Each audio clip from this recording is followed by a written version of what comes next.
కొర్నేలు గురించి బైబిల్ అంటుంది, కొర్నేలు ఇంటి వారందరూ కూడా దేవుని అందరి భయభక్తులతో వాళ్ళు బ్రతికారు. ఒకప్పుడు అన్యుడే, దేవుడు అంటే ఎరగనివాడే, కానీ ఆ ఇంటికి ఒక క్రమం ఉన్నది. ఏముందంటే భయభక్తులు కలిగి దేవునికి ప్రార్థన చేసేవాడంట. ఒకరోజు ప్రార్థన వినే దేవుడు అతని ప్రార్థన విన్నాడు, తనతో మాట్లాడటం ప్రారంభించాడు. ఎంత అద్భుతమైన అనుభవం చూడండి. ఈరోజు మన ఇంటిలో లేదంటే మన ఇంటి వారందరికీ ఏముండటం లేదంటే ఈ అనుభవం ఉండట్లే. భర్తకి భయం ఉంటే, భయభక్తులు ఉంటే భార్యకు భయభక్తులు లేదు. భార్యకు భయభక్తులు కలిగిన జీవితం అంటే భర్తకు లేదు.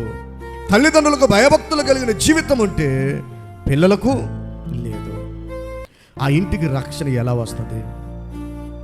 ఆ ఇంటికి దేవుని యొక్క స్వరం ఎలా వినబడుతుంది? ఆ ఇంటిలో దేవుని కార్యాలు ఎలా జరగగలుగుతాయి? ఆ ఇంటిలోకి పరిశుద్ధాత్మ దేవుడు ఎలా దిగిరాగలుగుతాడు? దేవుని ఇంటి వారమైన మనము మన ఇంటికి ఏముండాలంటే, ఇంటి వారందరికీ ఏముండాలంటే భయము భక్తి కావాలి.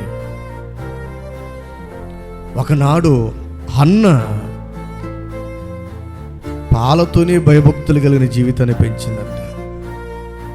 వాడు పాలు మరిచిన తర్వాత సమూయేలు మందిరంలోకి వెళ్ళి తల్లి మాటలు సేవకునికి యాజకునికి చెబుతుంటే ఆ తర్వాత వెంటనే అతను అంటే ఆ పసిబాలుడు అక్కడే దేవునికి మొరక్కేను అన్నాడు.